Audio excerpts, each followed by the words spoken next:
local media has an agenda that they're going to serve. I don't know who's in charge of it or what it is, if it's like a headless monster. You know, I was pretty happy with that one Gerbils the other night. Oh, yeah. Honestly, yeah. That was a good pizza. Yeah. Fat wallets and empty hearts.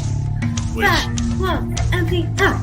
It's insane how little musicians get. So, if you're interested in support, not just me, but any musician that you like, one of the best ways to do that, it sounds old school because it is purchase their music, purchase their merch, you know. Hey guys, this is Mark from Rat Rod. Hi, this is Mikey P from Skell. Hey, this is Jeff from the Bell Jumpers.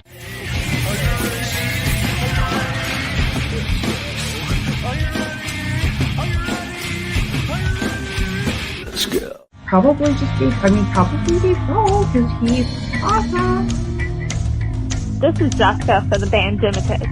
You're listening to Pennsylvania Rock Show.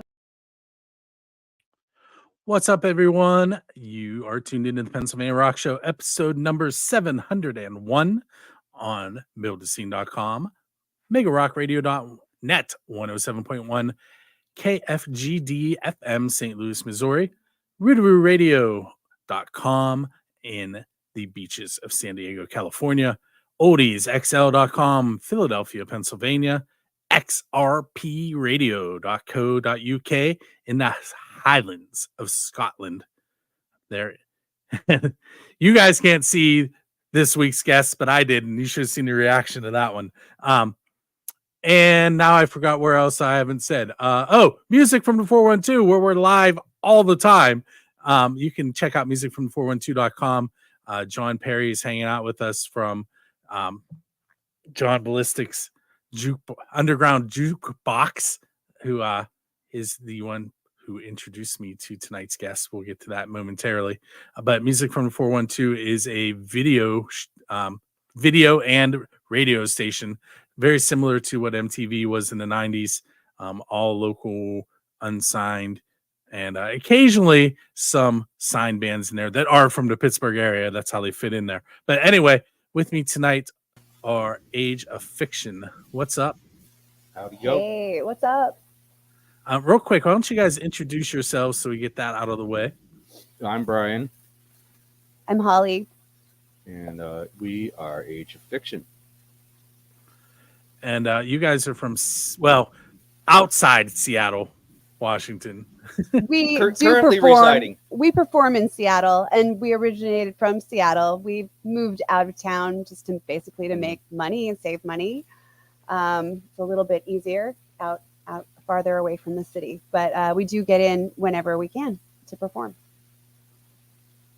All right, so I don't know. I know this has been a while in coming. We've talked about it, and John pointed me to you a while ago, but I don't know if you've actually watched the show. So we've gone back and watched some past episodes that you had, so we had some idea of. Okay, so you know what's headed your way.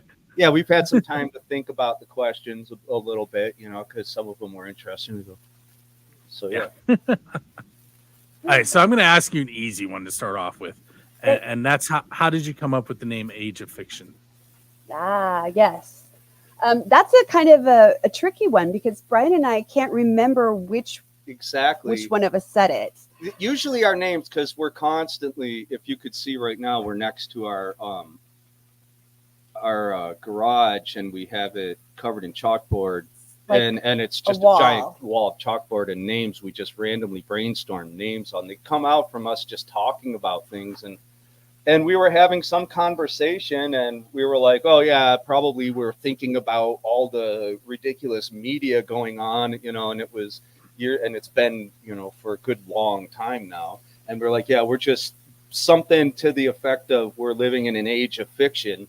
And it comes out, and I don't remember if I said it or she said it, but whoever did, the other one went, God, that's a good band name. That's a good band name. And we went, and this is when we're kind of thinking about band names for us at the time, and we went, God, that really is. Let's write it down. And then we wrote it down. We played that game anyway. We went, you know what? That's a really, really good band name. We went, no, that's it. That's our band name. And it just kind of came out of it. Just felt right. And I think it meant a lot of things that we wanted to say and that we're already saying with our music. So. Oh, yeah. Hey, Grimrock. Hey, John. Good to see you guys.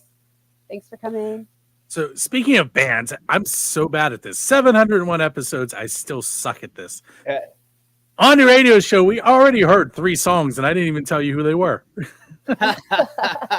So the first song was a brand new song to the Pennsylvania Rock Show from Ferocious Ghosts called Tears of the Titan. Then we heard the song Burn It Down by Silence Follows. And we threw in We Came From Space Facade. So that's what you heard so far. And now I'm talking to Holly and Bryan from Age of Fiction. Hey everybody. Hey, Ray. Ray's showing up. Our producer, Ray Bolin. In here Producer, listening. co-musician, and buddy, Ray Bolin. Yeah. Super awesome guy. All right, so I gave you an easy question. Now we're going to ask you the most important question of the night.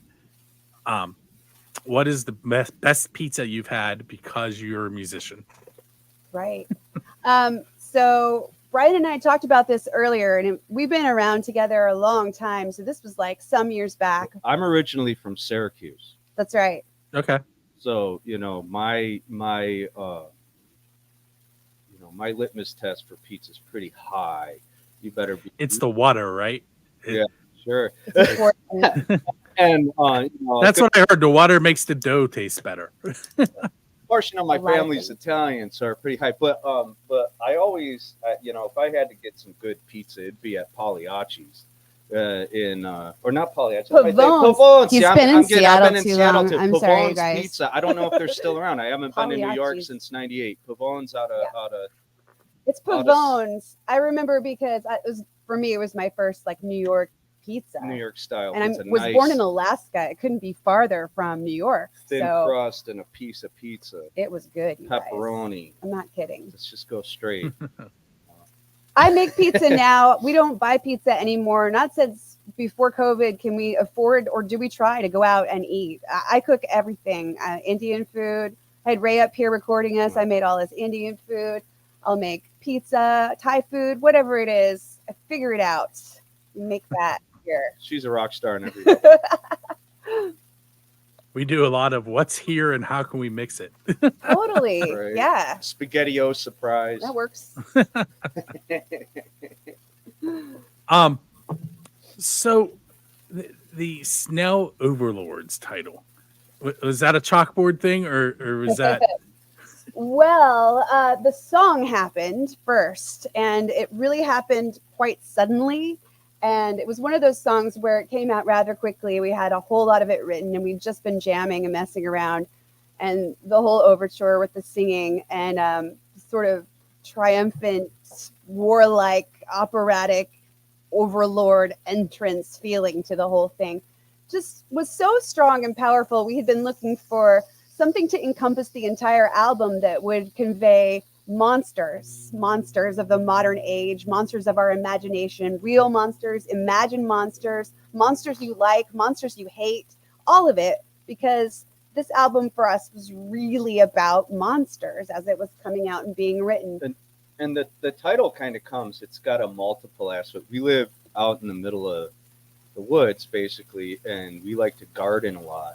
And though we don't have a lot of snails, we have a lot of slugs, which are related, and it feels like an onslaught of slugs sometimes. I get so frustrated. I go out, and here in Washington, I don't know, we get slugs that are this big and This thick, that you guys. thick. I'm not kidding. They're monstrous. You don't. They're coming to take you. And there'll be lots, and we'll go out and I'll have to basically wreak havoc on the slugs every now and again. But and so this kind of overlord thing. They're invasive slugs yeah, that do they're- this, and by they're the coming way. in- Not native to our boreal. It's Yeah. not quite boreal, but it's definitely apex Mhm. forest. It's beautiful, beautiful forest out here. Yeah, but those And slugs also, garden up. our last name Csiga, it's Hungarian and it means snail. It does. So it's Oh, nice. an ancient name. Snell Overlords. Right, Got so it. there's some gypsy tales to do with the ancient history of the name, sort Well, of and Csiga. there's an old king. And named there's some Chi. gypsy sounds in And this music because I my like brother- Middle Eastern sounds. My brother was doing research and he had found that there was a caste of craftsmen in Hungary about 500 years ago that built block and tackle for ships. And in Hungary, they called the block and tackle Csigas because they look kind of like a snail. And so, there's an idea that our name came from those. And that kind of fits because, I'm a multi-generational woodworker. I have tools that were my great-grandfathers I still use, that have been making a living for my family for generations. So that kind of fits and it makes sense.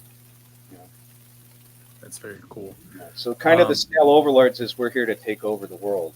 Us, yeah, the personally. song Snail Overlord specifically, we're the monsters in that song. And so it sort of was the perfect album for us to just kind of own it and take it. Well, that's the third song that I played in the beginning of the show.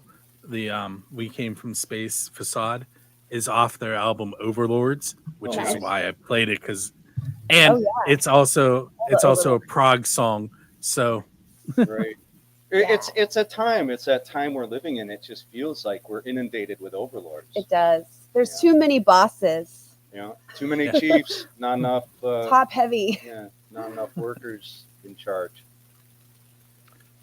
Oh, I'll tell you what, guys. I'm gonna take just a moment, and we're gonna play your song, "The Want Monster," and then we'll come back and talk about it. And on the video side, you guys are gonna watch a video for one of the shows on Music from 412, and we will be right back. Okay.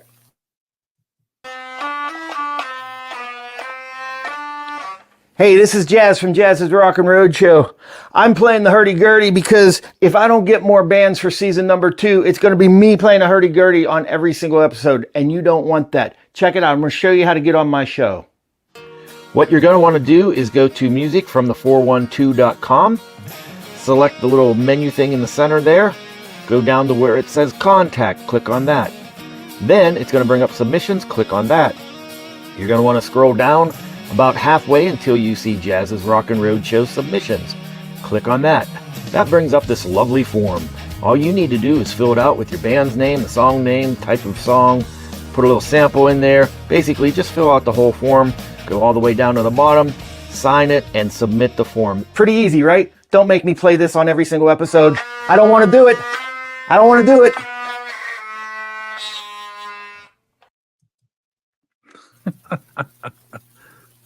So his show is really cool. For those of you that were on the radio side, didn't get to hear from Jazz, but it's Jazz's Rock and Road Show, and he owns a company where he goes out and basically sets up sound and video for conferences all over the world. And when he's out on these excursions, he takes us on like a mini tour of whatever cities he's in. And he introduces us to people who live in the city and people he's met and hangs out with every time he goes there now. And then he'll call a band and interview the band from the hotel. And then when he comes back, the band goes to his studio and they perform in his studio. And that's the show. It's really cool, actually. It's really cool, yeah. Unique format. So that's Jazz's Rock and Road Show, which you can find exclusively on Music from the 412. So now I'm going to ask you the second most important question of the night, and that is the official Build a Scene question. I ask it like 99% of the time. Occasionally I forget. It's who's your Dave Grohl? In other words, who do you want to go up on stage with and perform one of their originals? So for me, it's multifaceted. My first choice would have been Typo Negative. I was a really big fan of Pete Steele's music. I loved his deep theatrical voice. I still hear it in some of the things that I write. I'll be like, oh, I think I was going for something Pete Steele-ish here. I really, really loved Typo Negative's progression, being a dark sort of goth band, but also just so instrumental and so quality and unique. The songwriting was really good. Pete Steele has passed away though. And that's okay. There's also Peter Gabriel, who was probably one of my favorites as a child, or I could say John Anderson. Either of one of those would be great. I feel like a lot of the more modern bands I love, Sleepy Time Gorilla Museum, I am learning. I am learning from them. They're amazing, and they're our idols. And oh my gosh, I don't know. If you put me on stage, I might freeze up. I'd love to, Brian and I talk about loving to jam with them maybe. But yeah. gonna let Bryan answer that too, because might have.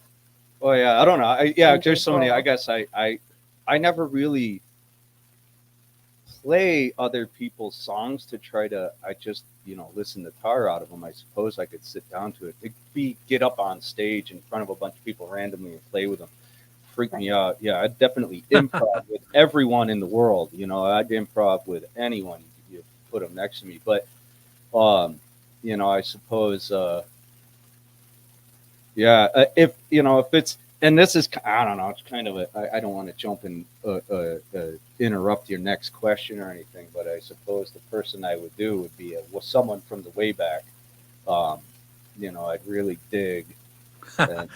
See, I won't ask the DeLorean question. Keep going. Okay. I would actually totally dig to go and jam with John Lee Hooker. I'd love to hang out in that scene with Big Mama Thornton and everyone from that time, just because to me that's the birth of rock and roll, that So hard, heavy kind of blues that was starting to get there. And besides, nowadays we know so much about so many of the other bands. I've heard it. I don't want to go hang out with Led Zeppelin, and I'm not snorting that much coke. I'm sorry, it's just not. Yeah, it's just I'm not. And I can't say that John Lee Hooker did. I don't know anything, but that's just it. You don't know as much about that scene. It'd be cool to go there and see that one, I suppose, and jump up on stage and jam with those guys. So I did it again. You would think after 701 episodes, well, this is 701, that I would be better at this, but clearly I'm not. I tell people all the time, I was like, listen, I have this show that I've been running forever, and I still need the correct host. I'm trying to find my own replacement. I'm really good at the production end of it. Here's what I forgot to do. We played your song, The Want Monster, and I said I was going to ask you what it was about, and then I didn't. So why don't you tell us what it's about? The Want Monster. It was one of the original songs on the album. There was a bunch of them. I think I've got my list right here of songs, actually, that we came up with as we were creating that. And The Want Monster was a song that sort of came out, the first sort of couple big verses about how we want things, and it came out Muppety. Me want things, me want things, me want things. And I wanted it to be this sort of monster voice, something that I started a long time ago when I wrote a musical with a friend, and I started singing all the character voices, and I realized, oh, my theater training was actually really good for this. I can translate characters. That started happening more in our rock at that point, and this was one of those songs where there was a monster speaking through me that wanted to sing "We want things" and "Me want things" and talk about its greed. It's a sucking monster that goes around just sucking everything up and sucks up everything that's good left of everything. We think maybe that monster even has babies growing inside of it. We don't have a video production team, but if we did, we'd make that want monster just burst forth the babies that go out sucking the good of the world. And it's about greed. I mean, it's the greed monster. It's the current state of unchecked capitalism. It could be Ebenezer Scrooge. It's the fact that billionaires exist is the problem. There shouldn't be. That means someone's hoarding. Billionaires are hoarders. They hoard money. If they had if it was the show Hoarders and they had people going in and carrying out, wheelbarrows full of money. Look at these guys. It's not moving. They're just sitting on it so they can have bigger yachts. I don't know. I think our songs wanted to transform things, though. So, I mean, we start out with this monster that's me want things. It becomes we want things halfway through the song. And then by the end, the songs just break away from it. We don't have to do it. We could break away from the want monster. So it's about trying to bring hope back into it at the end, which I think is the theme in a lot of Age of Fiction's songs. We deal with a lot of heavy things, but then we try to transform within the song and transcend it, which is what we kind of hope for mankind. Yeah, the idea that we're all suffering from the same external forces, but we have the ability to transcend those and move beyond them. If we have to be creative to do it, and not that it's easy, and it might be a struggle, but don't give up. Just find a way to break away. Right. So it almost seems like is it a concept album? Like, does each song carry on after the? So, I mean, the songs were written all together. It's interesting. Our first 4 albums were written a long period apart and then brought together. But Snail Overlords was written in a go, and those songs were written consecutively, and they weren't written in order the way we put them. Second song on the album was written for the that was written 10 years ago. I mean, it's so. We put them together, and when we put it together, we're like, well, these songs, they go together. So they kind of made themselves a concept album. It's a lot like our album Werewolf, that, it's also kind of about monsters. It is more the monsters that internal and stuff, and the things and the savageness is in there. And it also worked itself into kind of a concept album. This ended up being a lot of monsters kind of making a vignette. And you have the Want Monster. We've got songs like Birds of Prey, which is kind of about a glorification of war. And then we have like the Black Chair, which Black Chair was literally written about Barnabas Collins from the 1962 Dark Shadows. When I binge watched it 67, excuse me, when I binge watched it a couple of years back and got really into it. Because I've always loved Gothic literature. And I thought, oh my gosh, this is actually more Gothic than so many things. I really loved the way that went. I like old vampire stories. I thought about writing vampire songs at one point. Snail overlords, giant snails taking over. So Black Chair is like a literal vampire, but then like the Void is about kind of if we could become the monster to stop all of everything, could we go inside and use a magic power like 11 from what's that show? Stranger Things. Yeah. I get really kind of drawn in by characters, and I made it through like the first 4 or 5 seasons. I can't remember the one where they started out in the like the, I don't want to say insane asylum, but I think it was an insane asylum. It was like a government facility. It's very Firestarter government control lockdown. Yes, I watched that first episode and went, nope, I'm done with it. That's what I did with what was that, the Living Dead thing, or the whatever that zombie one is, the first episode, and it came out, and the first thing they had was the dad's kid was a zombie, and he had to cut. Was like, done, I'm out of here. You can't do anything with kids anymore. I got kids. I'm over it. Don't hurt kids. I can't see it. Yeah, I know. In my 20s, I wouldn't care. As a parent, it gets a little grisly. I like Stranger Things. It's enough in the fantasy realm, and I'm a kid from the late 70s, 80s, and I grew up with like Firestarter and ET, and I don't know anything paranormal enough. I can withhold my sense of reality. Gremlins is great. Still a favorite. I tried to get my daughters to watch that. They didn't like it at all. No, yeah. I've thought that one through. There's a bad Santa scene in there. I'm going to say no. All right, so let's take another short break, and we'll come back for about 7 more minutes, if that's cool with you guys. Yeah. All right. Okay. So we are going to listen to another new song to the show. It's by the band Proverbial Kool-Aid. It is an Americana song, and it's called My Days.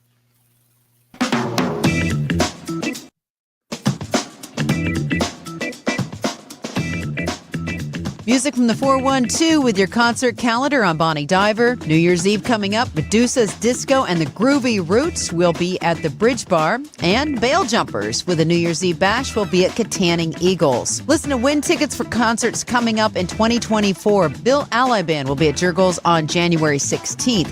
January 25th, Three Dog Night at the Carnegie of Homestead Music Hall. Mr. Big Farewell Tour with Mark Daly will be at the Carnegie Music Hall on January 28th. And Extreme with Living Color coming to Carnegie of Homestead Music Hall on February 6th. You have a chance to win those tickets by listening to music from the 412. That's your concert calendar. I'm Bonnie Diver. Thanks for listening.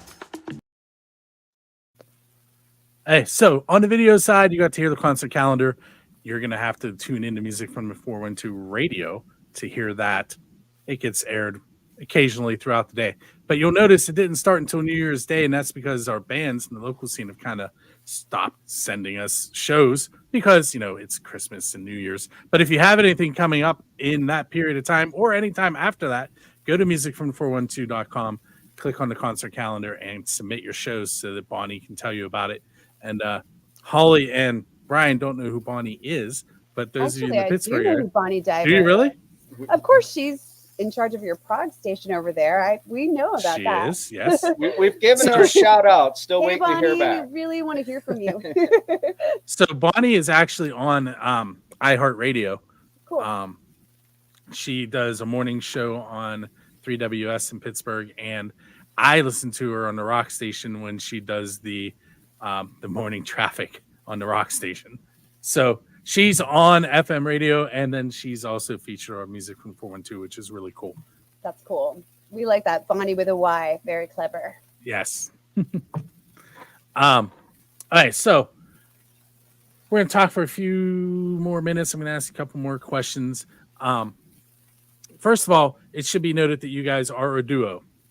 Yes. So Yes, and all our albums were recorded live and Right here, where we're sitting. right where we're sitting in our garage. No extra major effects, not a lot of second layers of tracks, and not a lot of extra reverb or anything.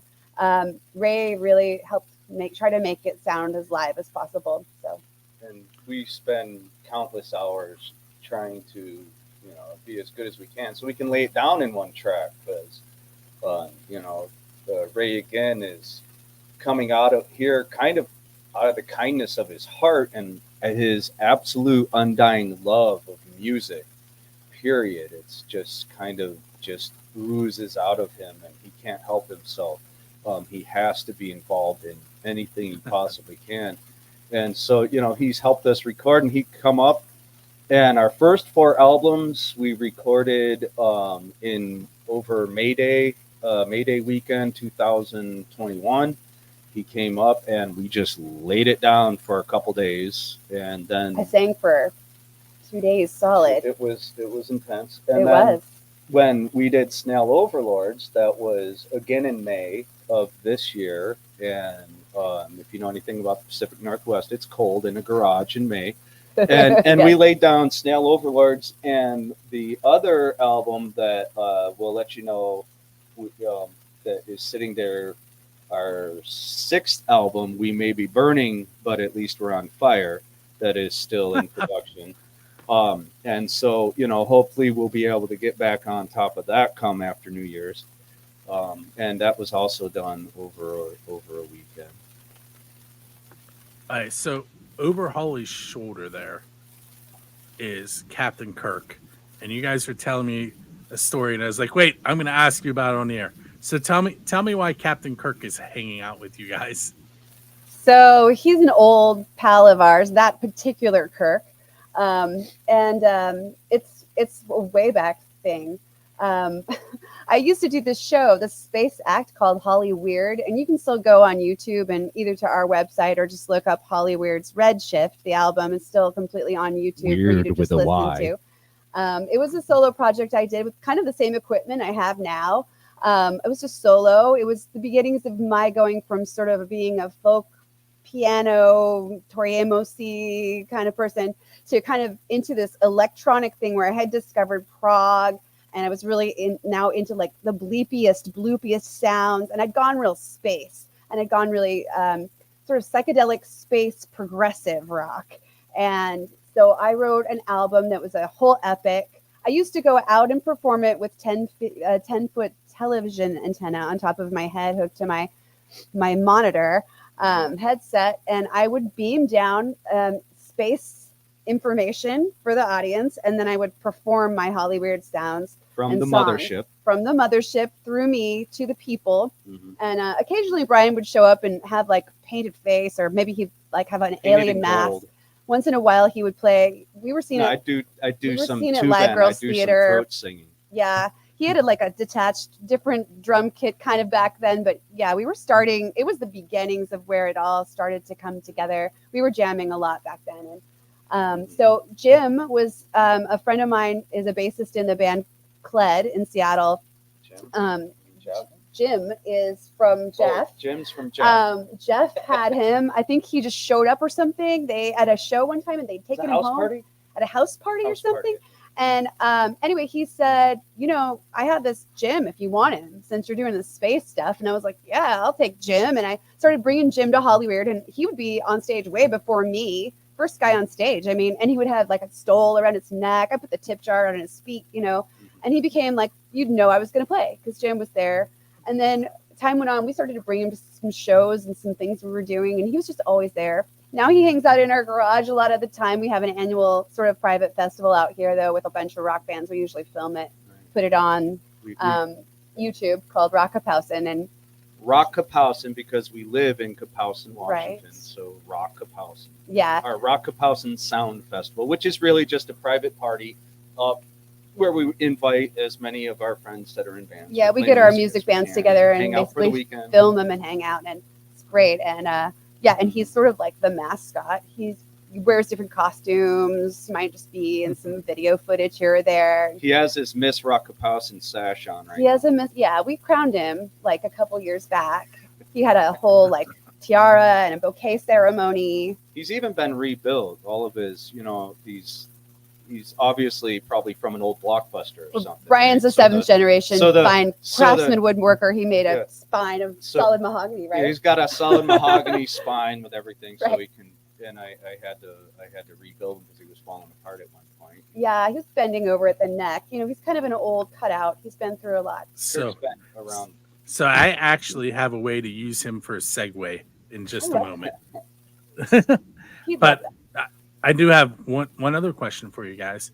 I have been putting your Facebook page up on the video. For those of you on the radio side, it's facebook.com/ageoffic, FIC. What do you guys have coming up next besides that 6th album? Yeah, there's the album. Well, we've been putting out feelers to Seattle to get some shows going. I think we're looking at potentially trying to book with Lucky Liquor. We're kind of in negotiations. I think you might look for us there potentially next, sometime after the new year. I don't have an exact date yet. But with 2 kids and everything, and being a duo and also married, it makes it hard. It's like a lot of bands that have someone that's married, that both of them aren't in it. So someone can always watch the kids while the other one goes to. So our logistics are a little bit more difficult than others in that. So, right. And we haven't played out as much as we want lately, but we're definitely hitting the bricks here come after New Year's. New Year's is our youngest daughter's birthday, so that kind of ends the holidays for us. And holidays are a no-go for us because of the kids right now, and especially that little one's birthday. She really made sure she was right in the center of all the action. And so we're getting that going, and I think we're also writing a lot.